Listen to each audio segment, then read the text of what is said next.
भारत में एक किसान जो है वो 1 एकड़ या 2 एकड़ में खेती करता है, तो उसके लिए वो टेक्नोलॉजी को लेके आ पाना थोड़ा मुश्किल है। तब हमने यहाँ पे यही सोचा कि ये ऐसी टेक्नोलॉजी जो है भारतीय किसान को मिलनी चाहिए, और उसके लिए जो है हमने वो टेक्नोलॉजी यहाँ पे लेके आए, और फिर उसको हमने पूरे का पूरा जो है सर्विस मॉडल में हमने उसको डाला और उसका डिजिटाइजेशन हमने किया। हमें कोई एक ऐसी मशीन का उदाहरण भी दीजिएगा हमारे दर्शकों को जिस पे आप सबसे ज़्यादा काम किए हों और सबसे ज़्यादा फार्मर्स को बेनिफिट मिला हो उससे। टेक्नोलॉजी में सबसे महत्वपूर्ण जो हम लोग लाए थे वो था हमारा spraying machines, means self propel sprayer machine, spraying machines.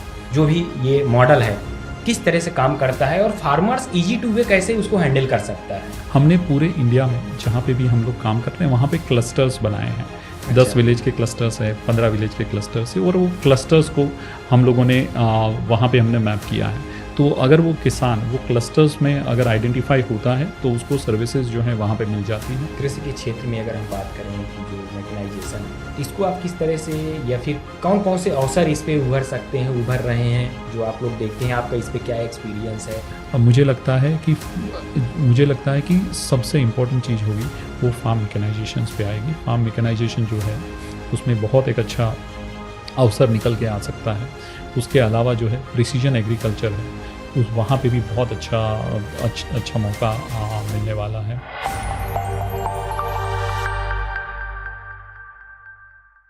नमस्ते, मेरा नाम है सर्वेश बुंदेली और आप लोग देखना शुरू कर चुके हैं किसान ऑफ इंडिया का खास पॉडकास्ट किसान ऑफ इंडिया अनप्लग्ड।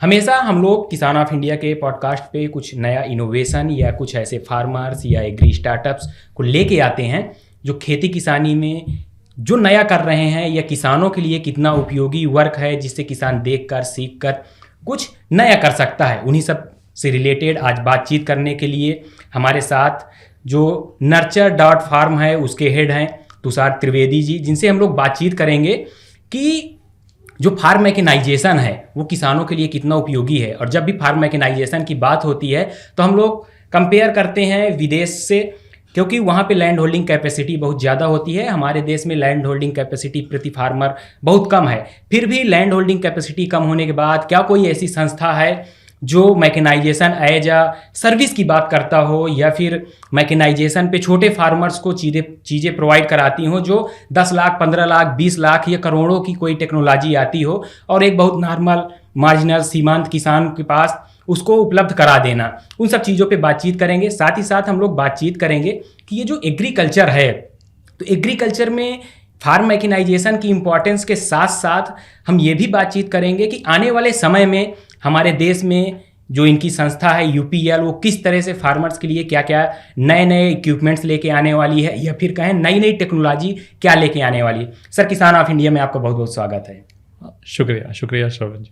सर, सबसे पहले तो हम चाहेंगे कि हमारे दर्शकों को आप अपना परिचय दे दें और साथ ही साथ ये बताएं कि एग्रीकल्चर जर्नी आपकी कैसे शुरू हुई और इतने सालों से आप एग्रीकल्चर के क्षेत्र में काम कर रहे हैं तो आपको क्या क्या परिवर्तन देखने के लिए मिला? मेरा नाम तुषार त्रिवेदी है और पेशे से मैं केमिकल इंजीनियर हूँ और लास्ट 20 साल से मैं यूपीएल ग्रुप के साथ जुड़ा हूँ। अगर मैं यूपीएल में मेरी जर्नी की बात करूं तो यूपीएल के पहले 10 साल जो है वो मैंने ओवरसीज़ बिज़नेस ऑपरेशंस में मैंने लगाए थे, जहां पे मैं पहले दुबई में बेस्ड था और मिडिल ईस्ट का बिज़नेस देखता था। उसके बाद मैं इथियोपिया मीन्स एडिस अबाबा में बेस्ड था और पूरा जो ईस्टर्न अफ्रीका का बिज़नेस देखता था। उसके बाद जो है मैं इजिप्ट गया और वहाँ पे वो पर्टिकुलर कंट्री का मैं बिज़नेस देखता था। तो पहले 10 साल जो है मेरे ओवरसीज़ ऑपरेशन में रहे और उसके बाद जो मैं इंडिया ऑपरेशंस में आया और अभी जो मैं है फार्म नर्चर फार्म का बिज़नेस को हेड करता हूँ। nurture.farm में हम लोग किसान के जो प्रॉब्लम है उसको बारीकाई से देखते हैं और उसको जो है कैसे हम लोग उसको सर्विस के माध्यम से उसको सॉल्व करने के लिए काम करते हैं या फिर जो है उसको हम लोग डिजिटली भी किस हिसाब से प्रिसीजन के साथ उसको सॉल्व करते हैं, उसके लिए जो है हम लोग काम करते हैं। तो ये मेरा ब्रीफ इंट्रोडक्शन था। अब मैं खेती में कैसे आया या एग्रीकल्चर फील्ड में कैसे आया, क्योंकि मैं एग्रीकल्चर बैकग्राउंड से नहीं हूँ, इंजीनियरिंग बैकग्राउंड से हूँ और तो कैसा मेरा एंट्री हुआ उसके बारे में थोड़ा बताना चाहता हूँ। आपको शायद पता ही होगा, यूपीएल के बारे में आप बहुत अच्छी तरह से जानकारी रखते होंगे। यूपीएल भारतवर्ष की कंपनी है और भारत के साथ साथ विश्व के 140 से भी ज़्यादा देशों में हमारा कारोबार होता है।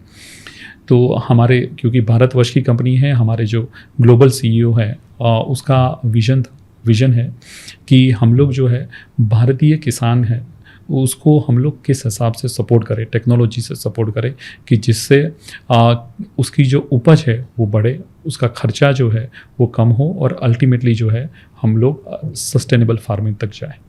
तो इसी सापेक्ष में हम लोगों ने ऑलमोस्ट 2015-16 में हमने एक इनिशिएटिव स्टार्ट किया था फार्म मैकेनाइजेशन के ऊपर, क्योंकि मेरा ओवरसीज़ का अनुभव था और साथ साथ में जो है मैं इक्विपमेंट और स्पेशलिटी केमिकल्स को देख रहा था। इसीलिए जो मैं एक्चुअली मुझे ये एक नया मौका मिला कि मैं ये जो इनिशिएटिव है उसको मैं हेड करूँ। आपने बात किया कि ट्रांसफॉर्मेशन के बारे में कि क्या एग्रीकल्चर में मैंने बदलाव देखे। ये हम सब शायद हम लोगों ने साथ में देखा होगा कि कैसे जो सीड इंडस्ट्री में कैसे ट्रांसफॉर्मेशन हुआ, कैसे वैरायटीज से आज जो है आज हम लोग जीएम टेक्नोलॉजी तक पहुँचे। राइट, वैसे ही इनपुट इंडस्ट्री में भी बहुत ज़्यादा ट्रांसफॉर्मेशन हुआ। वैसे अभी बल्क फर्टिलाइज़र से अभी नैनो फर्टिलाइजर्स पे आ रहे हैं। वैसे ही अगर देखा जाए तो न्यूट्रिशन बायोलॉजिकल कंपोनेंट्स में भी धीरे धीरे करके लोगों की रुचि बढ़ रही है, पॉलिसीज़ बन रही हैं। तो ये ट्रांसफॉर्मेशन जो है हमने देखा।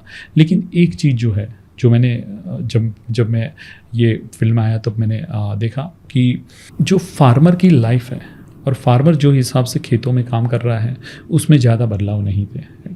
वही फार्मर जो नैपसैक स्प्रेयर, पहले भी वो नैपसैक स्प्रेयर से स्प्रे करता था, 100 सालों से वही चल रहा है।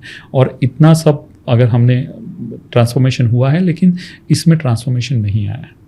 तो हमने सोचा कि अगर इतना अच्छा हम ट्रांसफॉर्मेशन इंडिया में आया हुआ है इनपुट के मामले में, जो हमारे पास जो मॉलिक्यूल्स है वो चाहे इंसेक्टिसाइड हो, फंजीसाइड हो, न्यूट्रिशन हो, वो हमारे पास एट पार है जो बाहर के देशों में और एडवांस एग्रीकल्चर एडवांस कंट्रीज़ है वहाँ पे यूज़ होते हैं। वही सेम चीज़ें यहाँ पे भी यूज़ हो रही हैं, लेकिन उसको जो एप्लीकेशन करने की जो टेक्नोलॉजी है वहाँ पे कोई ज़्यादा परिवर्तन हमको देखने को नहीं मिले थे। इसीलिए हमने सोचा कि क्यों ना हम यहाँ पे जो है वो हम लोग ट्रांसफॉर्मेशन लेके आए, टेक्नोलॉजी का इंटरवेंशन हो। और यही मकसद के साथ जो है मेरा यहाँ पे एक्चुअली मैंने एग्रीकल्चर ये पर्टिकुलर डिवीज़न को मैं लीड किया है और काफ़ी सारा ट्रांसफॉर्मेशन जो है यहाँ पे हम लोग लेके आए हैं। तो मैंने जो अपने हिसाब से अगर मैं बात करूँ कि ट्रांसफॉर्मेशन कौन कौन से देखे हैं, फार्म मैकेनाइजेशन का ट्रांसफॉर्मेशन जो मैं आपको बता रहा था उसमें मैंने एक देखा है। प्रिसीजन एग्रीकल्चर को लेके जो आई थिंक जो ट्रांसफॉर्मेशन दिखा है मुझे, पहले फार्मर जो है पहले ऐप का इतना ज़्यादा यूज़ नहीं कर रहे थे। 1920 के बाद जो है फार्मर लेवल पे भी बहुत अच्छी तरह से डिजिटाइजेशन का जो महत्व वो समझे हैं और बहुत सारे ऐप यूज़ कर रहे हैं। जैसे मौसम की जानकारी हो, फसल की जानकारी चाहिए, या फिर जो है मंडी के प्राइसिंग हो, या फिर खेत में कौन से इंसेक्ट है उसके बारे में जानकारी है। तो आजकल वो किसान जो है वो ऐप का यूज़ कर रहा है। तो 2020 के बाद, हाँ 2020 के बाद उसका चलन जो है वो थोड़ा ज़्यादा बढ़ा है। तो ये सब ट्रांसफॉर्मेशंस होते हुए मैंने देखा है और कहीं ना कहीं लगता है कि जो फार्म मैकेनाइजेशन में है वो छोटा मोटा ट्रांसफॉर्मेशन जो है वो हमने भी थोड़ा बहुत उसमें हमने योगदान दिया है। हमने जब पूरा कंसेप्ट हमने जब स्टार्ट किया तब हमारा जो फोकस था वो किसान था। किसान को सेंटर में रखते हुए हमने काम स्टार्ट किया था। मेरे पेरेंट्स हैं वो मेडिकल बैकग्राउंड से हैं और मैं भावनगर गुजरात से आता हूँ। मेरे पेरेंट्स के पेशेंट्स हुआ करते थे, उसके साथ इंटरेक्शन किया या फिर वहाँ पे खेत में तब गए, तब मैंने एक चीज़ बहुत ऑब्ज़र्व किया कि वहाँ पे जो है हमेशा खेती जो है वहाँ पे अनिश्चितता रही। कभी कोई किसान है वो बोलता है कि हमारी पैदावार बहुत बढ़ गई, और वही जो है किसान 2 या 3 साल के बाद बोलता है कि मुझे अपना गुजरान चलाने के लिए किसी से उधार लेना पड़ता है। तो ये कश्मकश और ये अनिश्चितता मैंने एग्रीकल्चर में देखी, और जब ये अपॉर्चुनिटी मिली कि हमको फार्म मैकेनाइजेशन को किसानों तक पहुंचाना है, तो ये अपॉर्चुनिटी में मैं कहीं ना कहीं जो है मैं रिलेट कर पाया कि कैसे जो है किसान के प्रॉब्लम्स है और वो प्रॉब्लम्स को किस हिसाब से हमको सॉल्यूशन देना है। जब भी यूपीएल की बात होती है तो एक टर्म बहुत ज़्यादा पॉपुलर होती है कि फिजिकल प्लस डिजिटल मिला के, ये क्या कॉन्सेप्ट है और कैसे ये फार्मर्स के लिए उपयोगी है, किस तरह से उनके लिए काम करती है? ये बहुत एक महत्वपूर्ण प्रश्न पूछा सर्वेश जी आपने। बेसिकली फिजिकल मीन्स यहाँ पे जो ग्राउंड से जुड़ा है या वास्तविक दुनिया से जो संबंध रखता है, और डिजिटल मीन्स जो है वो है टेक्निकल दुनिया से। तो दोनों का संबंध बना के, दोनों का समन्वय करके कैसे हम लोग खेती जो है वो खेती आसान बना सकते हैं, कैसे हम लोग उसको प्रॉफिटेबल बना सकते हैं और कैसे जो है उसको टिकाऊ बना सकते हैं, उसी का नाम है डिजिटल मॉडल। और मैं आपको बात करूंगा कि हमारा जब हमने ये कंसेप्ट हमने चालू किया फार्म मैकेनाइजेशन का, तब जो प्रॉब्लम था वो थोड़ा अलग था। जैसे इंडिया में इंडियन जो भारतीय किसान है, उसके प्रॉब्लम थोड़ी अलग है। जब अगर हम लोग बात करते हैं अमेरिका, ब्राज़ील, जो एग्रीकल्चरली डेवलप्ड कंट्रीज़ हैं, वहाँ के जो प्रॉब्लम्स है वो थोड़े अलग है। वहाँ पे एक किसान जो है वो 1000 से लेके 10,000 और शायद 1 लाख एकड़ में खेती करता है।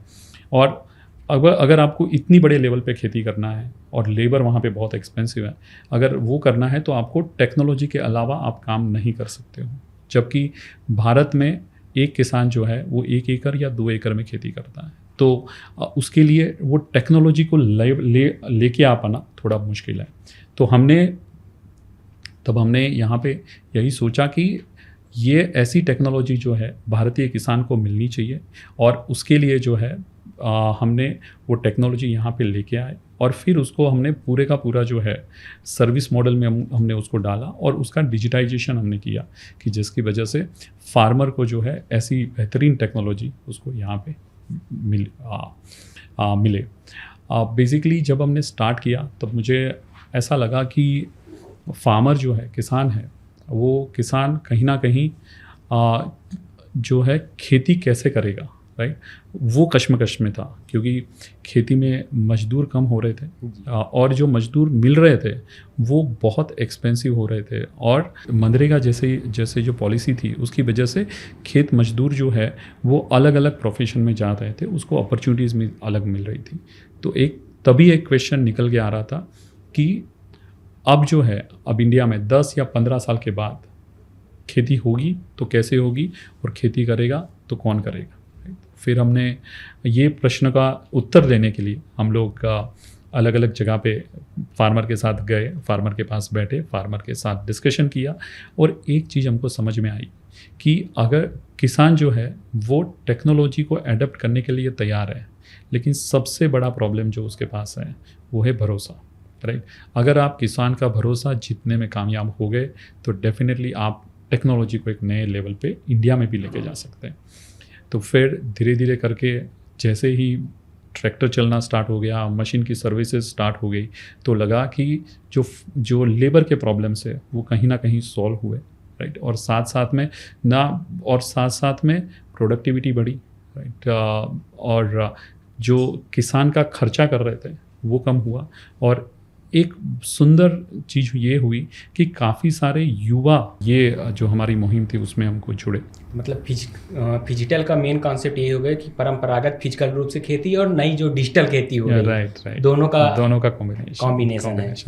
सर अगर हम बात करें जैसे आप बताए, तो ये किस तरह से जो भी आप फॉरेन से जो वहाँ की टेक्नोलॉजी है लेके आए और यहाँ फार्मर्स के लिए काम कर रहे हैं, किन किन राज्यों में कर रहे हैं, कौन कौन सी टेक्नोलॉजी हैं, या फिर अगर हम इक्विपमेंट की बात करें, क्योंकि जब भी फार्म मैकेनाइजेशन का पूरा कॉन्सेप्ट ही इक्विपमेंट से बना हुआ है कि फार्मिंग में मशीनरी का उपयोग, तो कौन कौन सी मशीनें हैं जिस पे आप काम कर रहे हैं। और जाहिर सी बात है कि जब आप देश भर में काम कर रहे हैं तो बहुत सारी मशीनें होंगी, हमें कोई एक ऐसी मशीन का उदाहरण भी दीजिएगा हमारे दर्शकों को जिस पे आप सबसे ज़्यादा काम किए हों और सबसे ज़्यादा फार्मर्स को बेनिफिट मिला हो उससे। यहाँ पे जो है इसमें मैं आपको थोड़ा विस्तार से बताना चाहता हूँ कि कैसे नर्चर फार्म बना और कैसे अलग अलग तरीके से बहुत सारे, जैसे आप फिजिटल मॉडल की बात कर रहे हैं, कैसे हमने इसमें डिजिटाइजेशन हमने इनकॉर्पोरेट किया, कैसे जो गीग वर्क फोर्स है उसके ऊपर काम किया, कैसे उबराइजेशन के ऊपर काम हुआ, काफ़ी सारी चीज़ों के बारे में बताना चाहता हूँ। सबसे पहले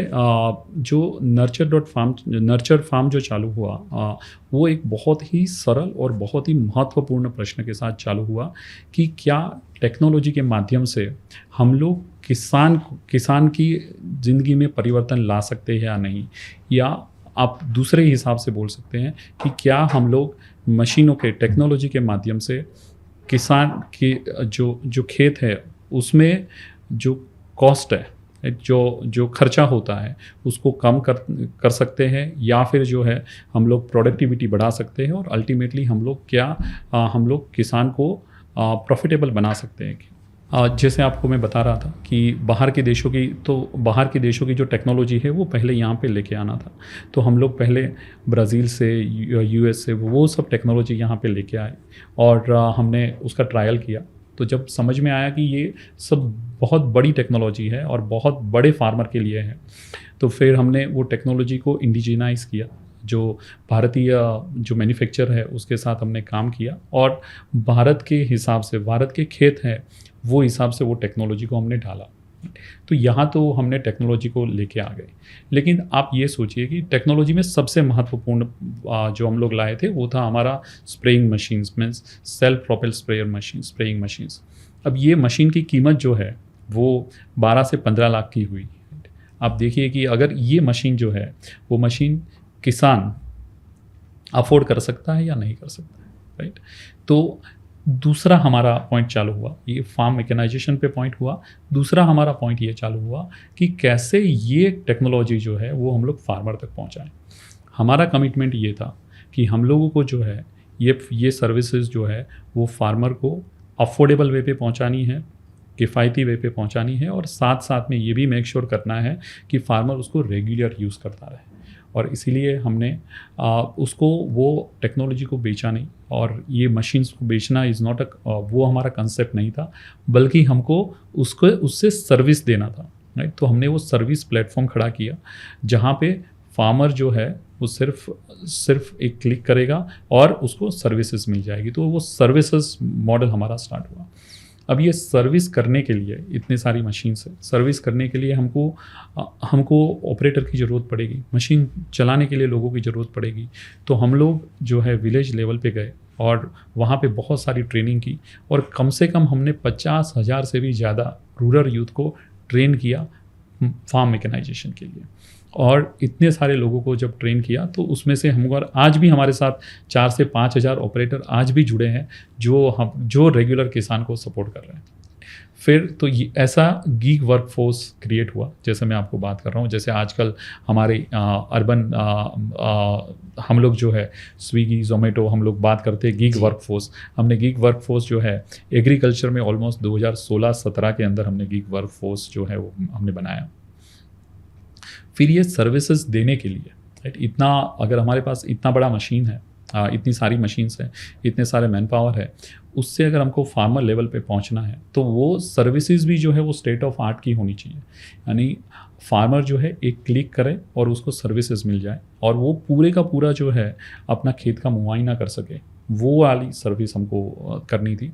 और इसके लिए फिर हमने जो हमारा उबराइज मॉडल होता है, जैसे आप यहाँ पे अगर हम लोग मैंने ओला और उबर आप बुक करते हो तो इतना सिंपल आपको पूरा विजिबिलिटी दिखता है, वैसे ही हमने विजिबिलिटी देने की ट्राई किया। हमने पूरे का पूरा उबराइज मॉडल हमने बनाया और फार्मर जो है क्लिक करता है, उसको पता चलता है कि मशीन कहाँ पे चल रहा है और मेरे यहाँ पे कब आएगा, किस हिसाब से काम होगा। सिर्फ एक ही कंडीशन है कि फार्मर को धूप में नहीं खड़ा रहना है, फार्मर को जो है वो छाँव में खड़ा रहना है, एक भी लेबर उसका नहीं लगता है, और काम जो काम वो पहले करता था 1 घंटे में वही काम जो है वो सिर्फ 7 या 8 मिनट में हो जाता है। तो ये जो है ये हमने डिजिटाइज मॉडल चालू किया। सो बेसिकली इसमें अगर आपने देखा कि जो मैं आपको एक्सप्लेन कर रहा था कि इसमें हमने फार्म मैकेनाइजेशन के ऊपर बात किया, प्लेटफॉर्म के ऊपर बात किया, फिर गिग वर्कफोर्स के ऊपर बात किया और साथ ही हम फार्म डिजिटाइजेशन के ऊपर भी बात किया तो और उबराइजेशन के ऊपर बात हुआ। तो ये सब चीज़ें जो है वो सब चीज़ें जो है वो धीरे धीरे बढ़ती गई, फार्मर का एडॉप्शन लेवल आता गया। हमने एक मशीन से स्टार्ट किया था, वो जर्नी 100 मशीन पे पहुंची, 1000 मशीन पे पहुंची, 2000 मशीन पे पहुंची, धीरे धीरे करके 3000 मशीन पे पहुंची और साथ साथ में ऑपरेटर्स लेवल पे भी जो है हमारे पास 4000-5000 लोग का एक हमने फौज तैयार किया और हम लोग जो है फार्मर को सर्विस करते गए, एक राज्य से लेके आज हम लोग 10 अलग अलग राज्यों में काम कर रहे हैं। और अभी जो है मुझे बहुत प्राउड फील होता है ये बताने के लिए कि पूरे विश्व में जो ग्राउंड लेवल की जो स्प्रेइंग सर्विसेज होती है उसमें और जितनी बड़ी फ्लीट होती है, नर्चर फार्म जो है वो विश्व की जो टॉप जो ग्राउंड फ्लीट है उसमें से एक है। तो ये लेवल पे एक आपको मैं संक्षिप्त में बता दूँ, एक लाइन में बता दूँ तो कैसे हमने एक कंसेप्ट को ग्राउंड पे उतारा और स्केल अप किया और विश्व की सबसे बड़ी जो है ग्राउंड फ्लीट ऑपरेशंस हमने बनाया, उसके बारे में मैंने आपको बताया। सर जैसे मान लीजिए मैं किसान हूँ, मैं आपकी सर्विस लेना चाहता हूँ तो क्या प्रोसेस है? जैसे मान लीजिए मैं फार्मर हूँ, मैं शुगर केन की फार्मिंग करता हूँ या फिर मैं कॉटन की फार्मिंग करता हूँ या फिर मेज की कल्टीवेशन करता हूँ या फिर कोई भी क्रॉप मैं ग्रो कर रहा हूँ, तो अगर आपकी सर्विस लेना है तो क्या कहाँ से मुझे मिलेगी इसकी बेसिक इन्फॉर्मेशन की फर्स्ट स्टेप? जैसे मान लीजिए हमें ओला, उबर या जो भी ऑनलाइन प्लेटफॉर्म्स हैं उनका एक ऐप होता है, वहाँ पे जाके रजिस्टर करिए, क्या इस तरह की कोई सुविधा है? या फिर फार्मर, क्योंकि फार्मिंग की जब बात करते हैं तो जहाँ पे खेत होते हैं बहुत जगह पे रास्ते नहीं होते हैं, तो क्या उसको कुछ रोड मैप देना पड़ता है फार्मर को, या किस तरह से आपको जो भी ये मॉडल है किस तरह से काम करता है और फार्मर्स इजी टू वे कैसे उसको हैंडल कर सकता है? तो यहाँ पे जो है ये जो आपको जो मैंने समझाया कि फिजिकल मॉडल बहुत इम्पॉर्टेंट है, बिकॉज सिर्फ किसान जो है वो सिर्फ और सिर्फ ऐप के माध्यम से नहीं चल सकता है, साथ साथ में आपको उसको ऑनबोर्ड भी करना पड़ता है, समझाना भी पड़ता है। हमारा एक सिंपल है, एक ऐप है nurture.farm, ये ऐप में पूरी सुविधा मिल जाती है, प्ले स्टोर पे है, ये प्ले स्टोर पे है और कोई भी किसान उसको डाउनलोड कर सकता है और आराम से इसकी सर्विसेज ले सकता है। हमने पूरे इंडिया में जहाँ पे भी हम लोग काम कर रहे हैं वहाँ पे क्लस्टर्स बनाए हैं। 10 विलेज के क्लस्टर्स है, 15 विलेज के क्लस्टर्स है और वो क्लस्टर्स को हम लोगों ने वहाँ पे हमने मैप किया है। तो अगर वो किसान वो क्लस्टर्स में अगर आइडेंटिफाई होता है तो उसको सर्विसेज जो है वहाँ पे मिल जाती हैं। तो वो जो ऐप है वो किस तरह से, उसको क्या रजिस्ट्रेशन करना पड़ता है उसके बारे में? उसमें बहुत ही सिंपल है। किसान ने अपना नाम डाला है, उसके बाद उसको कितने एकड़ में वो खेती करता है और उसके बाद जो है उसको कब सुविधा उसकी चाहिए है, बस उतना उसने डाल दिया, उसका बुकिंग हो गया और वो जो है वो देख सकता है पूरा कि कब यहाँ पे स्प्रे आ जाएगा, कब मशीन यहाँ पे आ जाएगी और कैसे, और जब मशीन आएगी तो कैसे उसको वहाँ पे सुविधा मिल रही है, वो पूरा उसका मुआयना कर सकता है। सर खेती में जो ज़रूरत होती है कि जुताई से लेकर और कटाई तक की ज़रूरत होती है, उसमें आपकी सीड ड्रिल मशीन की ज़रूरत पड़ती है, फिर जो वीड होते हैं उनको मैनेजमेंट के लिए जो फिजिकल मैनेजमेंट होता है उसमें मशीन की ज़रूरत होती है, स्प्रेयिंग मशीनों की ज़रूरत होती है, फिर कटाई के लिए हार्वेस्टर की ज़रूरत होती है फार्मर्स को। तो क्या आप लोग स्प्रेइंग के अलावा भी और किसी चीज़ पे आपका ये मैकेनाइजेशन वर्क करता है? अगर करता है तो कौन कौन से वो इक्विपमेंट हैं? क्योंकि जो भी हमारे दर्शक देख रहे हैं, देश भर से हमारे दर्शक देखते हैं, तो हम लोग चाहते हैं कि अगर ऐसी कोई सुविधा है कि किसान 10-15 लाख 20 लाख खर्च ना करके और बहुत एक नॉमिनल कॉस्ट पे अपने यहाँ वो इक्विपमेंट मंगा के उसका लाभ ले सकता है, जो लेबर की समस्या है उन सब चीज़ों से मुक्त हो सकता है, तो उसके बारे में हमें थोड़ा सा विस्तार से बताएं कि किन किन चीज़ों पे आप लोग वर्क कर रहे हैं ताकि हमारे दर्शक उसका लाभ लें दर्शक और अपने खेती को और उन्नति बनाएं। हम लोग ने अभी तक जो काम किया है वो स्प्रेइंग मशीन के ऊपर और स्पेसिफिक जो है वो हार्वेस्टिंग मशीन के ऊपर ज़्यादा काम किया है कि जैसे हार्वेस्टिंग जो है जैसे ग्राउंड नट हार्वेस्टिंग है, तो ग्राउंड नट हार्वेस्टिंग के ऊपर कोई काम नहीं हुआ था, तो उसके लिए हमने काम किया है। अभी तक हम लोगों ने शायद 30 लाख किसान को अभी तक हमने सर्विसेज दिया है, और इसके माध्यम से कम हमने 3 करोड़ एकर्स अभी तक हमने स्प्रे किए हुए हैं, राइट।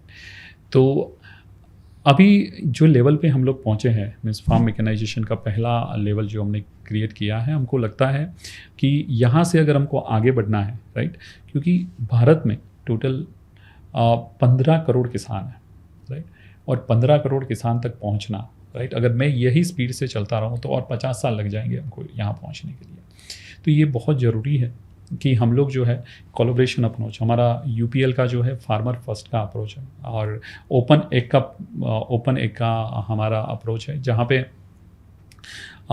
फार्मर को सशक्त बनाने के लिए हम लोग जो है अलग अलग अपॉर्चुनिटीज़ और अलग अलग कोलैबोरेशन करते हैं। और मुझे ये लगता है हम लोग अभी ये जो नर्चर फार्म में अभी हम लोग जो प्रोजेक्ट के ऊपर हम लोग काम कर रहे हैं, उसमें यही है कि कैसे हम लोग बाकी की सर्विसेज जो है उसमें ऐड कर सके, जैसे कटाई की सर्विसेज हो, हार्वेस्टिंग की सर्विसेज हो, फसल बीमा हो, बाकी सब काफ़ी सारी चीज़ें जो है जिसके ऊपर हम लोग काम कर रहे हैं, और वही सभी चीज़ जो है आपको वो प्लेटफॉर्म पे मिल जाएगी।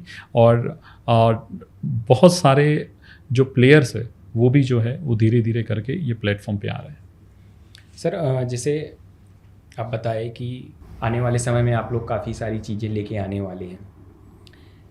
अगर हम बात करें कि मैकेनाइजेशन एज ए सर्विस, ये क्या कॉन्सेप्ट है, और ये जैसे मैकेनाइजेशन की बात करते हैं तो मैकेनाइजेशन में तो लोग बात कर ले रहे हैं, लेकिन ये एज ए सर्विस के रूप में उपयोग करना या इसको करना, ये क्या कॉन्सेप्ट है, इसके बारे में भी हमें बताएं। मैकेनाइजेशन एज ए सर्विस, ये जो है ये ऐसा एक कंसेप्ट है जहाँ पे किसान को कैपिटल इन्वेस्टमेंट नहीं करना पड़ता है, यानी 10 लाख 15 लाख 20 लाख की मशीन के ऊपर किसान को अफोर्ड नहीं करना पड़ता है।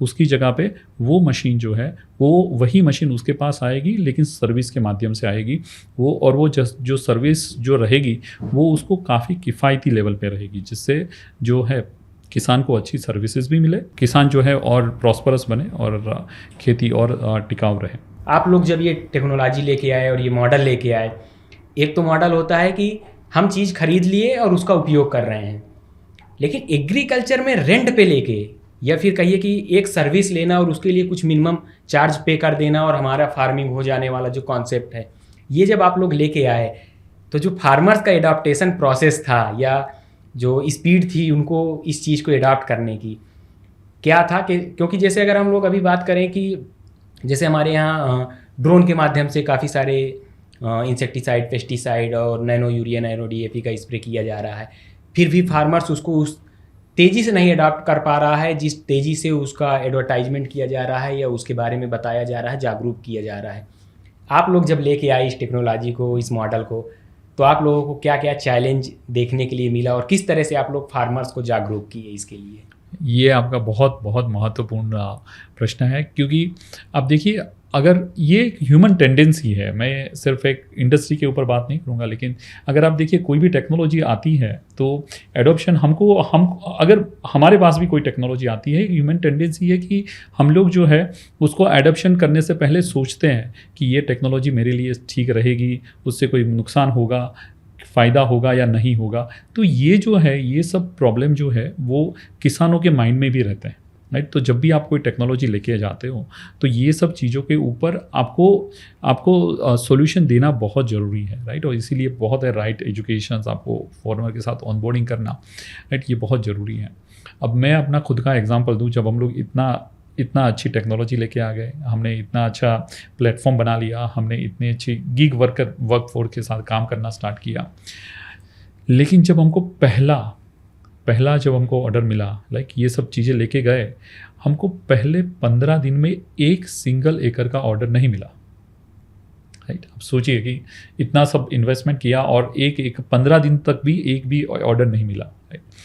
तो जब हम लोग ये प्रॉब्लम के तह तक गए तो समझ में आया कि फार्मर जो है वो सोच रहा है कि अगर मैं ये मशीनों से अगर मेरे खेत में एंटर करेगी तो मेरे खेत में जो है वो नुकसान कर देगी, अभी तक किसी ने यूज़ नहीं किया है तो उसके रिजल्ट्स कैसे होंगे, राइट। ये सब चीज़ें यूजुअल हमारे माइंड में रहती है, वैसे भी किसान के माइंड में रहती है। तो एडॉप्शन जो है वो हमेशा का चैलेंज रहता है। लेकिन एक बार हमको 15 दिन के बाद जो पहला बुकिंग मिला, और आज भी वो मुझे बहुत अच्छी तरह से याद है, और पहला बुकिंग के ऊपर हमने बहुत बड़ा सेलिब्रेशन किया था कि हमको पहला एकड़ का बुकिंग मिला। तो जब हमारा पहला एकड़ बुकिंग हुआ और उसके बाद किसान ने उसको चेक किया, उसके बाद उसका रिज़ल्ट निकला, राइट। और तो ये माउथ पब्लिसिटी ही इतनी हो गई कि आज भी जो है वो किसान क्यू में लग के ये सर्विसेज लेते हैं, राइट। और अगर हमको मशीन्स निकालनी भी है, मशीन्स एक बार कोई गांव में चली जाती हैं, वहाँ से मशीन हम लोग निकाल नहीं सकते, क्योंकि किसान को लगता है कि नहीं अभी मेरी खेत की रक्षा कैसे होगी, राइट। तो ये और हम लोग मशीन जो है मुझे रात को निकालनी पड़ती है, सुबह नहीं निकाल सकता, क्योंकि सुबह अगर निकाला तो किसान सामने सो जाएंगे, राइट, क्योंकि ये मशीन मैं लेके नहीं जा सकता हूँ। ये टाइप का एडॉप्शन होता है किसान में, और लोग जो है क्यू में लग के भी जो है सर्विसेज लेते हैं। ये लेवल का एडॉप्शन डेफिनेटली एग्रीकल्चर में पॉसिबल है, लेकिन उसके लिए जो है आपको चाहिए कि आप प्रॉपर तरीके से किसान के पास जाए, खेत में उतरे और जो है उसके साथ इंटरेक्शंस करें और उसका डेमोन्स्ट्रेशंस जो है वो अवश्य करें। सर, जैसे आप फॉरेन में भी काफ़ी देशों में काम किए, इंडिया में भी कर रहे हैं लगातार, अगर हम बात करें फार्म मैकेनाइजेशन की, तो आपका क्या एक्सपीरियंस रहा हमारे देश के फार्मर्स की जो इक्विपमेंट है उस पे, या फिर कहें कि उनके एग्रीकल्चर कल्टीवेशन पे आपका क्या एक्सपीरियंस रहा? क्योंकि लगभग आप 20 साल से यूपीएल से जुड़े हुए हैं, और यूपीएल भी अलग अलग सेक्टर्स में काम करता है एग्रीकल्चर्स के लिए, और आप प्रॉपर 10 साल से तो फार्म मैकेनाइजेशन पे काम कर रहे हैं। तो आपका क्या एक्सपीरियंस रहा यहाँ के फार्मर्स से रिलेट करते हुए अगर हम बात करें तो एक तो जो सबसे इम्पोर्टेंट चीज़ है वो है कि वहाँ के जो पेन पॉइंट है वहाँ के वो बहुत ही अलग है, यहाँ हमारे खेती के पेन पॉइंट बहुत अलग है। अगर देखा जाए तो हमारा ब्राज़ील में हमारा एक खेत है जहाँ पे हम लोग रिसर्च भी करते हैं, खेती भी होती है।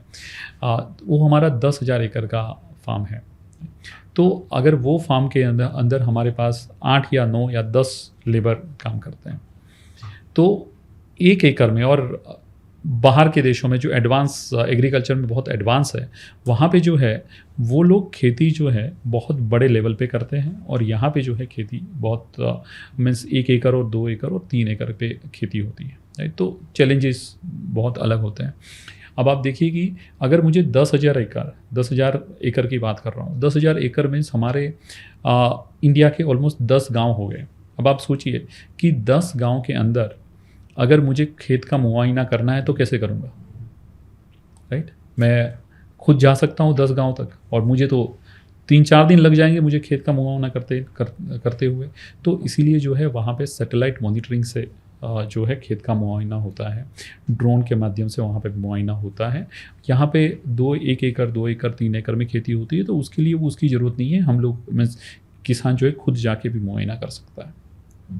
फिर वहाँ पे जो है डिजीज़ और पेस्ट आते हैं, उससे पहले वहाँ पे फोरकास्टिंग का मैकेनिज़्म है, क्योंकि फोरकास्टिंग अगर नहीं होगी प्रॉपर तरीके से, अगर वहाँ पे इंसेक्ट्स आ गया तो उसका पूरे का पूरा 10,000 एकड़ जो है वो वहाँ पे इम्पैक्ट हो सकता है। इसलिए वो टेक्नोलॉजी के बहुत ही प्रिसाइज वे पे यूज़ होता है। प्रिसीजन फार्मिंग एक अलग लेवल पे है, और यहाँ पे जो है हमारे यहाँ पे अभी प्रिसीजन फार्मिंग जो है वो आने में थोड़ा सा और टाइम लगेगा।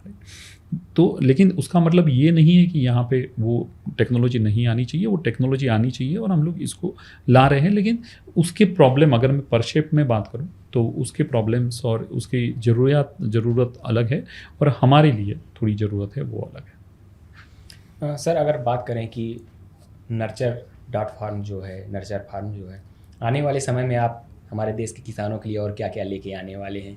कौन कौन से आपका R&D प्रोग्राम अभी चल रहे हैं जो कुछ दिन बाद आप फार्मर्स के लिए लेके आएंगे, वो हमारे दर्शकों को भी बताएं, ताकि हमारा दर्शक इंतज़ार करे जब भी वो टेक्नोलॉजी, जब भी वो मशीनरी आए तो उसका उपयोग कर पाए। सबसे पहला है कि इतने बड़े लेवल पे हमने जब काम कर रहे हैं अभी हम लोग, राइट, जहाँ पे हमने फार्म मैकेनाइजेशन में इतने बड़े लेवल पे हम लोग गए, लेकिन तो भी हम लोग बहुत एक छोटे लेवल तक हम लोग पहुँचे हैं, राइट। 30 लाख फार्मर को अभी तक हम लोग सर्विस दे पाए। तो उसको अगर मुझे बहुत बड़े लेवल पे लेके जाना है तो उसके लिए जो है मुझे कोलैबोरेशन की ज़रूरत है। ओपन एग का हमारा जो फिलॉसफी है, जहाँ पे किसान को सक्षम बनाने के लिए पार्टनरशिप मॉडल जो है वो हमको करना है कि जिससे और इसीलिए हम लोग अभी ये प्लेटफॉर्म बना रहे हैं, और वो प्लेटफॉर्म के ज़रिए हम लोग जो है ऑलमोस्ट सभी किसान तक पहुँचे और अलग अलग सर्विस के माध्यम से पहुँचे, उसके ऊपर हम लोग कार्य कर रहे हैं। तो अभी जो है जैसे हम लोग कोलैबोरेशन कर रहे हैं इक्विपमेंट मैन्युफैक्चर के साथ कि जिससे अलग अलग टेक्नोलॉजी जो है हम लोग किसान तक पहुंचाया जा सके। रूरल एंटरप्रेन्योर्स हैं, राइट, जो गांव में जो एंटरप्रेन्योर्स रहते हैं, जिसके पास मशीनें रहती है, उसके साथ हम लोग टाई अप कर रहे हैं कि जिससे वो लोग मशीन जो है वो प्लेटफॉर्म के अंदर रजिस्टर कर सकते हैं और उससे जो है किसान तक पहुंचाया जा सकता है। इसके अलावा जो है हम लोग FPO के साथ टाई अप कर रहे हैं कि जिससे एक समूह में जो है किसान को हम लोग सर्विसेज दे पाए। इसके अलावा जो है हम लोग बहुत सारे हमारे कॉम्पिटिटर्स हैं, राइट, उसके साथ भी हम लोग टाई अप कर सकते हैं कि ज़्यादा से ज़्यादा किसान तक पहुंचाया जा सके। हम लोग एग्री एडवाइजरी में जो है वहाँ पे भी काम कर रहे हैं कि जिससे किसान जो है अपने मोबाइल से ही जो है डेटा ड्रिवन डिसीजंस ले सकता है।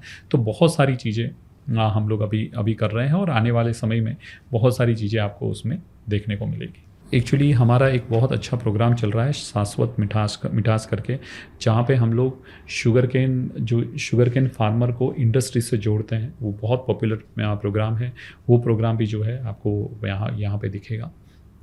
इसके अलावा हमारा एक इंश्योरेंस जो है कवच करके प्रोग्राम चल रहा है, जहाँ पे फार्म लेवल इंश्योरेंस जो है वो मिल सकता है। तो इसके बारे में जो है ये एक बहुत एक यूनिक कंसेप्ट है, जहाँ पे किसान जो है अपना मौसम के आधारित, राइट, अपना फार्म को जो है वो इंश्योर करा सकता है। बहुत ही छोटे लेवल पे बहुत ही छोटी धनराशि के साथ वो कर सकता है। तो ये एक अलग कंसेप्ट है, उसके बारे में भी आपको ऐप के अंदर आपको बहुत डिटेल में जानकारी मिलेगी। मैं चाहूँगा कि आप इनके बारे में थोड़ा सा विस्तार से हमारे दर्शकों को बताएं, जैसे आपके जो भी प्रोग्राम चल रहे हैं, ताकि ओवरऑल समझ में आए कि किस तरह से किन किन क्षेत्रों में काम हो रहा है। राइट, तो एक तो जो मैंने जो आपको बताया, जैसे हमारा एक फार्म मैकेनाइजेशन के ऊपर काम हो रहा है, उसका डिटेल्स आपको उसमें मिलेगा।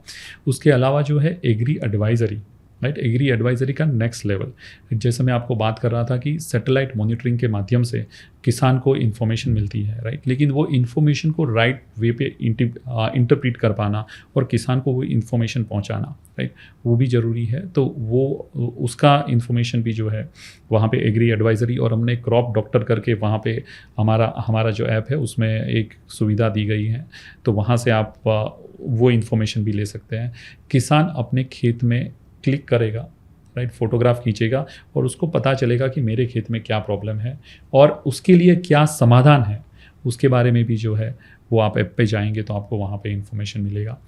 सर, अगर हम बात करें जो कार्बन क्रेडिट है, वो तो मोस्टली जो हम लोग देखते हैं सुनते हैं कि कंपनी रिप्लेस करती है। जैसे मान लीजिए मैं कहीं पे प्लांट लगा रहा हूँ, तो और अगर कोई इंडस्ट्री वाला है तो इंडस्ट्री वाला कुछ मिनिमम पे करता है, क्योंकि आप वहाँ पे पेड़ लगाए हैं, उससे कार्बन एब्जॉर्ब हो रहा है, ऑक्सीजन छोड़ रहा है। क्या यही कॉन्सेप्ट है कुछ कार्बन क्रेडिट का? कंसेप्ट जो है ना, कार्बन क्रेडिट, आज की तारीख में बहुत सारी गलतफहमियां इसमें चल रही हैं और हमको लगता है कि इंडस्ट्री मीन्स आज जो है ऑटोमोबाइल इंडस्ट्री को कार्बन क्रेडिट मिल रही है, राइट, कि लेकिन अगर आप देखें तो एग्रीकल्चर जो है वो सबसे ज़्यादा कार्बन क्रेडिट प्रोड्यूस कर सकता है।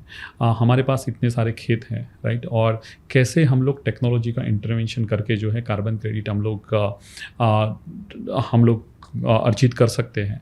तो ये पूरा बहुत बड़े लेवल पे प्रोग्राम है। और जैसे हम लोग एग्जांपल देता हूँ आपको कि DSR DSR की जो खेती होती है, राइट, डायरेक्ट सीडेड राइस की। जी, जी। तो डायरेक्ट सीडेड राइस में कौन कौन से इंटरवेंशंस आते हैं कि जिसकी वजह से कार्बन क्रेडिट हम लोग जो है कार्बन क्रेडिट मिल सकती है, राइट। तो वो प्रोग्राम जो है उसके ऊपर डिटेलिंग चलती है और वही जो है पूरा इंफॉर्मेशंस मिल जाता है कि कैसे जो है आप कार्बन क्रेडिट अर्जित कर सकते हो। कार्बन क्रेडिट को वैलिडेट कैसे करेगा, उसके लिए अभी धीरे धीरे काफ़ी सारे प्रयास हो रहे हैं, लेकिन अगर हमने वहाँ पे वैलिडेशन दे दिया, और वैलिडेशन करने के लिए हमारे पास टेक्नोलॉजी का होना ज़रूरी है, और वही टेक्नोलॉजी जो मैं आपको बात कर रहा था कि सिंपल तरीके से कैसे जियो टैगिंग के साथ पूरा का पूरा इन्फॉर्मेशन दे सकते हैं, पूरा कितना नाइट्रोजन जो है वो रिलीज़ हो रहा है, किस हिसाब से जो है कार्बन क्रेडिट उसको मिल सकती है, वो पूरे का पूरा इन्फॉर्मेशन जो है वो हम लोग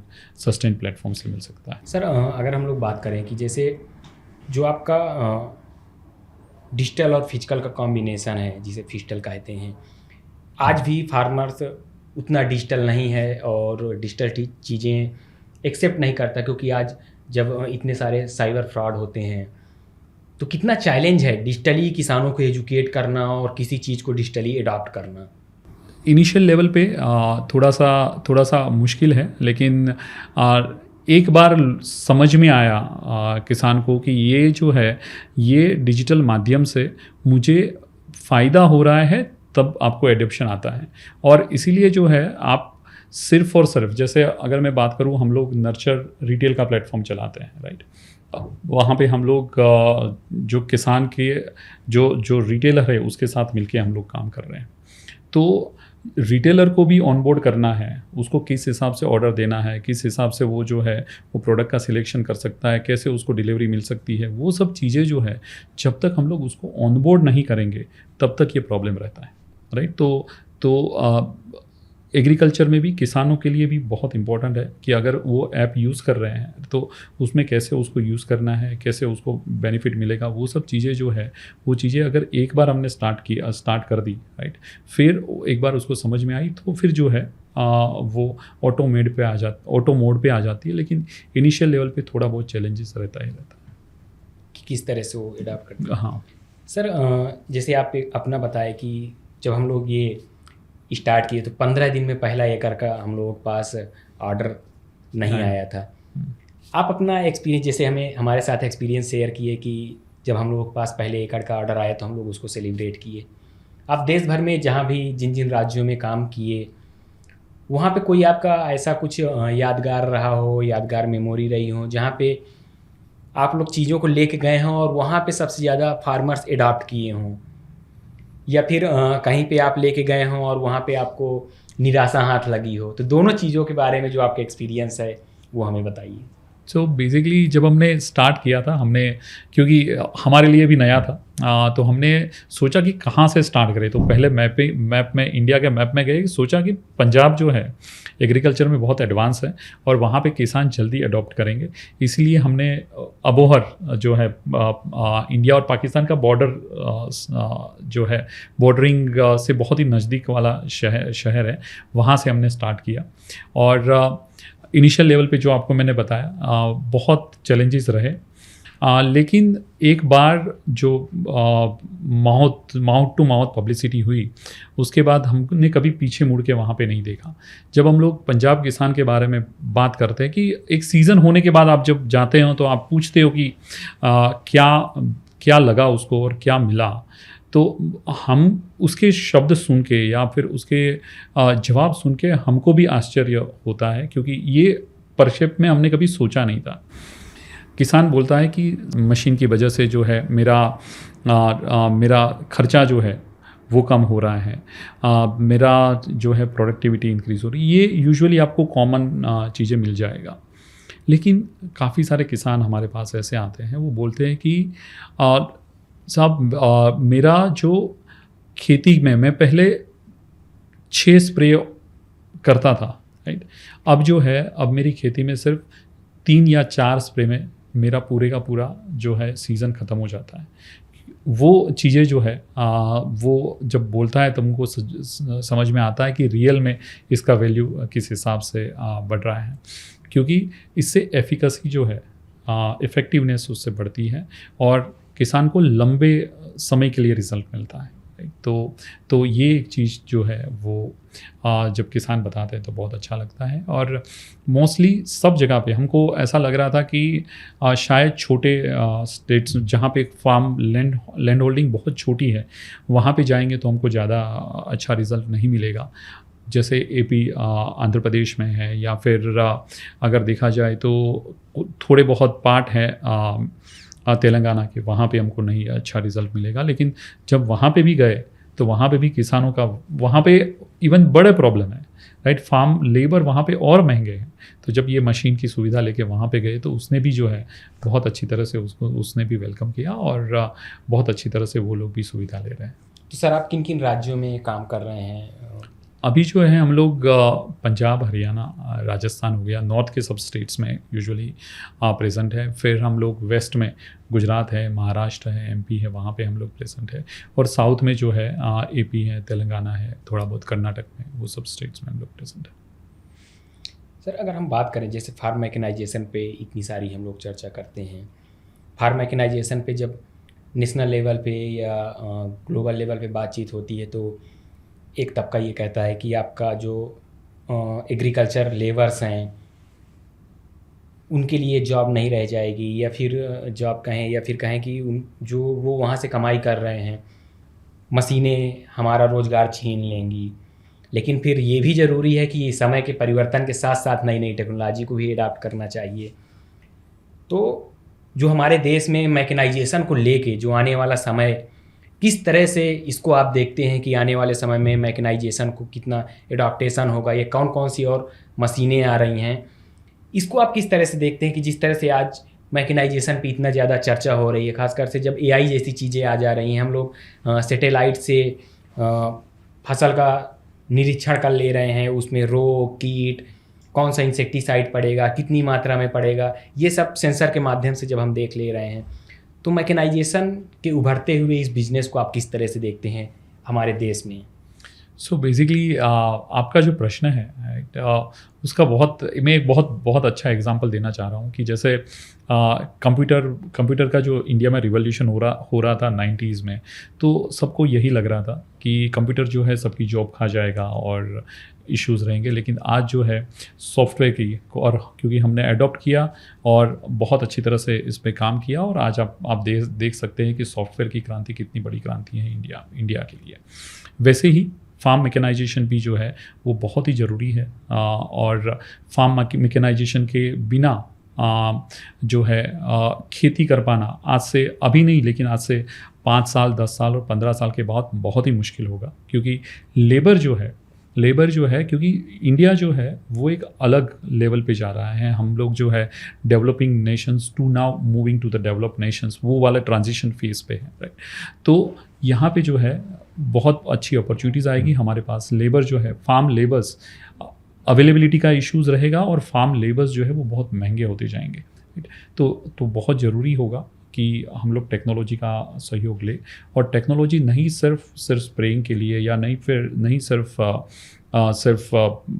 यहाँ पे सोइंग के लिए और हार्वेस्टिंग के लिए, हमको हर जो फार्मिंग की हर एक्टिविटी है वहाँ पे हमको डिजिटल मॉडल को लाना बहुत ही आवश्यक होगा। आप लोगों का जो अगला टारगेट है 4-5 सालों में या 10 सालों में, क्या नए गोल हैं आप लोगों के एग्रीकल्चर में और देश के किसानों के लिए?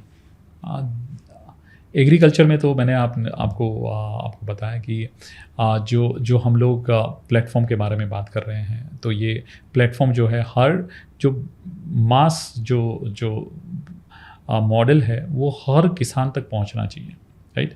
वो हमारा मकसद है, और उसके लिए प्लेटफॉर्म ज़रूरी है, और वो प्लेटफॉर्म के ऊपर हम लोग काम कर रहे हैं कि जिससे हम लोग जो है हर फार्मर तक पहुँचे। इसके अलावा जो है एक इम्पॉर्टेंट चीज़ है क्योंकि जब हम लोग इतना सब काम कर रहे हैं तो किसान हमारे पास आते हैं और पूछते हैं कि कैसे हम लोग उसकी जो उपज है उसके ऊपर भी काम करें, राइट। तो हमने हमारे प्लेटफॉर्म के ऊपर हमने मंडी प्राइजेस करके हमने रखा है कि जहाँ पे किसान को पता चलता है कि उसका जो प्रोड्यूस है उसका प्राइस उसको कहाँ पे सबसे अच्छा मिलेगा, राइट। तो वहाँ पे वो सेल कर सकता है। लेकिन जब ये प्रश्न के हम लोग बहुत डीप में गए तब हमको समझ में आया कि ये जो जो प्रश्न है उसका सॉल्यूशन जो है वो फार्मर को मार्केट से लिंक किए बिना सॉल्व नहीं हो सकता है। तो हमने थोड़ा बहुत उसके ऊपर भी काम करना स्टार्ट किया कि value chain, food value chain बहुत इम्पोर्टेंट कॉन्सेप्ट है, जहाँ पे क्योंकि फूड ये पूरी इंडस्ट्री में लोग आइसोलेशन में काम करते हैं। फूड वैल्यू चेन ऐसा है कि सब लोगों को वो इंटीग्रेट करता है। अगर मैं फार्म प्रोड्यूस की बात करता हूँ तो फार्म प्रोड्यूस को जब हम लोग प्रोसेसर के पास लेके जा रहे हैं, जो एक्सपोर्टर है उसके पास लेके जा रहे हैं, उसका भी पॉइंट वही है। उसको क्या चाहिए, उसके पेन पॉइंट्स क्या है। वो बोलता है कि मुझे जो है क्वालिटी वाला प्रोड्यूस चाहिए और उसको मुझे जो है पूरे का पूरा इन्फॉर्मेशन चाहिए। तो अगर मैं सोचता हूँ कि मुझे क्वालिटी प्रोड्यूस करना है और ट्रेसेबिलिटी के साथ करना है तो मुझे जो है इनपुट के ऊपर ध्यान देना पड़ेगा। तो अल्टीमेटली बात वहाँ पे ही आ जाती है। तो यूपीएल में हम लोग ऑलरेडी प्रोन्यूटिवा का कंसेप्ट चला रहे हैं, जहाँ पे प्रोटेक्शन प्लस न्यूट्रिशन, ये बहुत ही फेमस कंसेप्ट है शायद, तो वो कंसेप्ट अभी हम लोग चला रहे हैं। और आगे चल के जो है हमारा यही है कि कैसे हम लोग फार्म लेवल की ट्रेसेबिलिटी दे पाए, राइट। यानी फार्म को जियोटेक करे, वहाँ पे कौन कौन से प्रोडक्ट वो यूज़ कर रहे हैं, कैसे यूज़ कर रहे हैं, उसका पूरा इन्फॉर्मेशंस आए। उसको जो है जियोटेक फार्म है उसमें क्या प्रॉब्लम हो रहा है, क्या इश्यूज़ हो रहा है, वो हम लोग सैटेलाइट के माध्यम से किसानों को बताएं और उसको जो है हम लोग डिजिटल के माध्यम से उसको सर्विसेज भी हम लोग अच्छी तरह से दे पाए। और उसका जो प्रोड्यूस मिलता है वो प्रोड्यूस जो है उसको जो प्रोड्यूस मिला है उसको क्वालिटी चेक करके हम लोग उसको फार्मर लेवल उसको जो है प्रोड्यूसर तक लेके जाए। तो ये जिससे जो है प्रोड्यूसर को एक ट्रेसेबिलिटी भी बहुत अच्छी तरह से मिलेगी और उसको क्वालिटी प्रोड्यूस मिलेगा। तो ये उसके ऊपर हमने उसके ऊपर थोड़ा काम करना स्टार्ट किया है। और अभी मुझे बताते हुए बहुत अच्छा लगता है कि हमने हाल ही में पोमोग्रेनेट के थोड़े बहुत शिपमेंट्स जो है हमने बाहर के देशों में भेजे, और जहाँ पे हमने पूरा ट्रेसेबिलिटी के साथ हमने भेजा था। और वहाँ पे जो कंट्री में हमने भेजे वहाँ पे सुपरमार्केट्स के अंदर हमारे पोमोग्रेनेट्स रहे, और क्योंकि ट्रेसेबिलिटी के साथ QR कोड के साथ भेजा तो वहाँ के लोग भी बहुत एक्साइटेड थे कि हमको पहली बार ऐसा हुआ है कि हमको पूरा ट्रेसेबिलिटी के साथ जो है कि कौन से किसान के खेत से ये आया है, कितने मात्रा में कौन कौन से प्रोडक्ट यूज़ हुए हैं, ये सब के बारे में इंफॉर्मेशन मिला। तो जो फूड चेन वाले जो थे वो भी हमको बता रहे थे कि बहुत अच्छी तरह से हमको इन्फॉर्मेशन मिला है। अब ये चीज़ों को थोड़ा स्केल करना है, वो चीज़ों को अलग अलग क्रॉप के लिए अलग अलग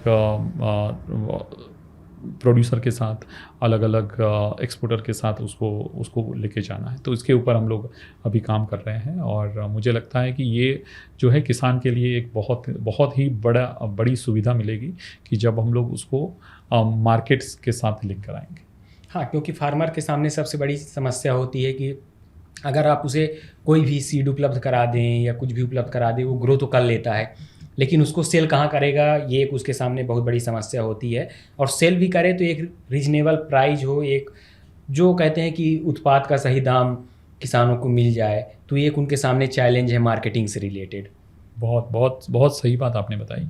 और मुझे लगता है कि ये प्रॉब्लम जब तक हम लोग उसको लिंक नहीं करेंगे तब तक अच्छी तरह से सॉल्व नहीं कर पाएंगे। और इसी दिशा में हम लोग अभी काम कर रहे हैं। जैसे अभी हमने काम स्टार्ट किया था पोटैटो के ऊपर। पोटैटो के फार्मर, जैसे गुजरात की बात करें, गुजरात के अंदर पोटैटो के फार्मर है और उसको हमने लिंक किया था जो प्रोसेसर्स हैं, जो आप चिप्स खाते हैं, तो उसके लिए वहाँ पे हमने लिंक किया था और उसके भी बहुत अच्छे रिजल्ट्स आ रहे हैं। और जब हम लोग फार्मर को मार्केट से लिंक कराते हैं, मुझे लगता है कि फार्मर का बहुत बड़ा पेन पॉइंट जो है वो हम लोग सॉल्व कर रहे हैं। तो अभी नर्चर में हम लोग ये पर्टिकुलर चीज़ है, लेकिन बहुत छोटे लेवल पे अभी है।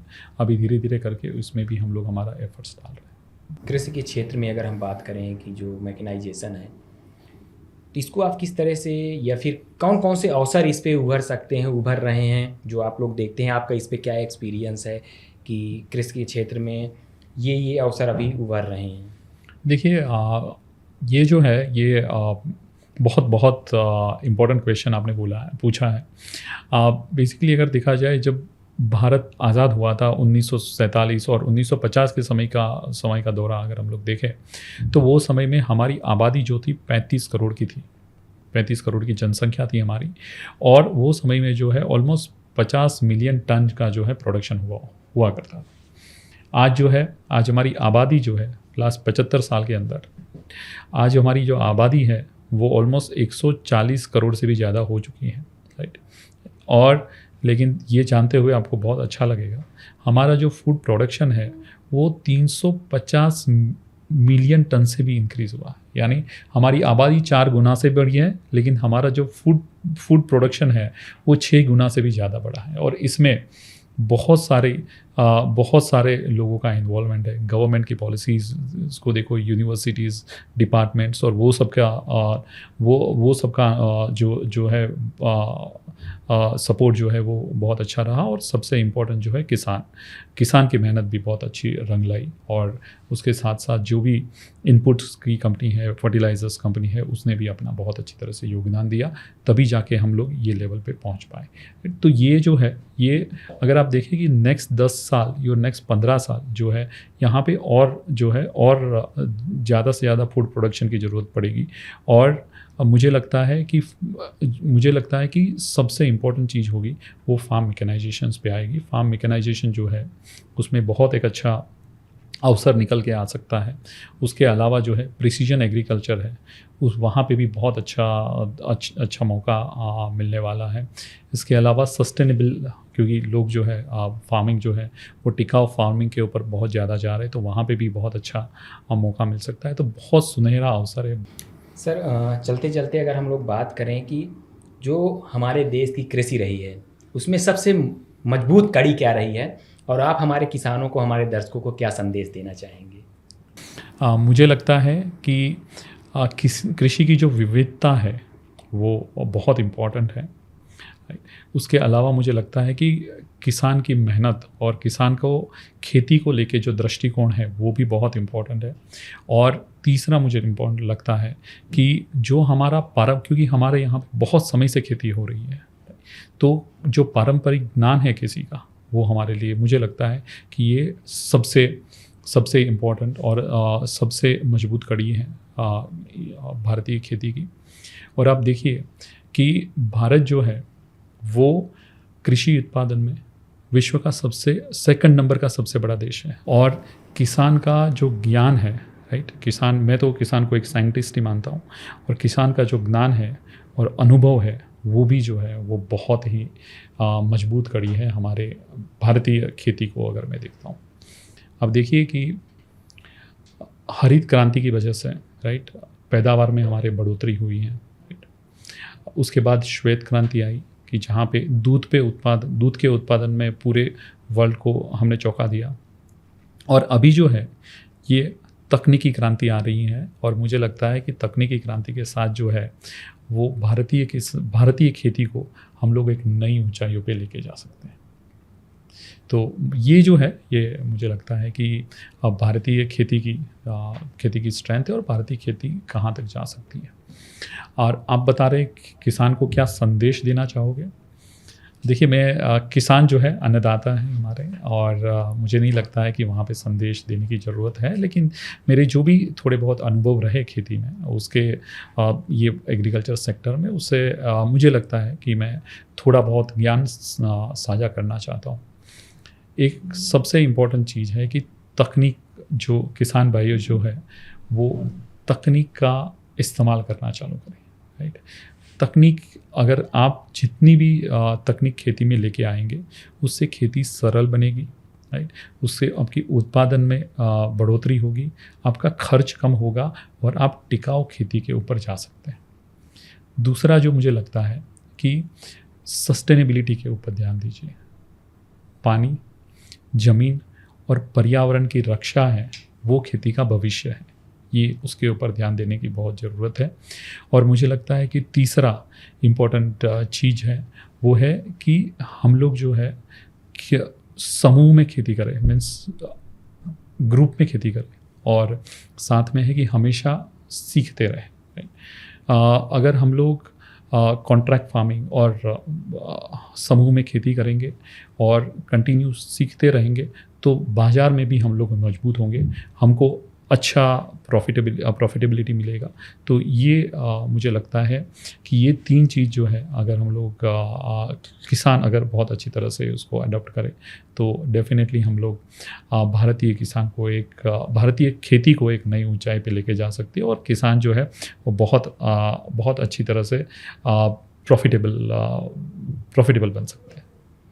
ये हमारे साथ nurture.farm के जो हेड हैं तुषार त्रिवेदी जी, इन्होंने बहुत विस्तार से हम लोगों को बताया कि जो इनके नए कॉन्सेप्ट हैं, खासकर से हम लोगों को जो एक नया टर्म सुनने के लिए मिला या उसके कॉन्सेप्ट की बात हुई कि जो फिजिटल है कि मतलब फिजिकल और डिजिटल को मिलाकर किस तरह से ये लोग काम कर रहे हैं। प्लस दूसरी जो सबसे बड़ी बात थी, जो सबसे अच्छी जानकारी इन्होंने दी कि जो मैकेनाइजेशन है, मैकेनाइजेशन एज अ सर्विस, मतलब कि जो मशीनें हैं, जो मैकेनाइजेशन का वर्क है उसको किस तरह से सर्विस के रूप में हम प्रोवाइड करा सकते हैं, किसानों को प्रोवाइड करा रहे हैं, उन सब चीज़ों पे बहुत विस्तार से बातचीत की है। साथ ही साथ ये भी बताया कि आने वाले समय में हमारे देश में मैकेनाइजेशन और कहें कि किस तरह से एग्रीकल्चर में ट्रांसफॉर्म हो सकते हैं। सर ने अपने संदेश में ये भी हमारे दर्शकों को बताया कि हमें किन किन चीज़ों में अभी ध्यान देने की ज़रूरत है, वो चाहे सस्टेनेबल फार्मिंग की बात हो या फिर इन्वायरमेंट को बचाने के लिए इन्वायरमेंट के जो फ्रेंडली एग्रीकल्चर है उसको एडाप्ट करने की बात हो या फिर नई नई जो टेक्नोलॉजी मशीन आ रही हैं उनको एडाप्ट करने की बात हो, उन सब चीज़ों के बारे में सर ने बताया। सर आप हमारे साथ जुड़े, हमारे दर्शकों को इतनी सारी जानकारी दी, आपका बहुत बहुत धन्यवाद सर। बहुत धन्यवाद। किसान ऑफ इंडिया के YouTube चैनल को सब्सक्राइब करने के लिए नीचे दिया हुआ सब्सक्राइब बटन दबाएं और किसान ऑफ इंडिया से जुड़े सभी अपडेट्स को पाने के लिए बेल आइकॉन दबाना ना भूलें।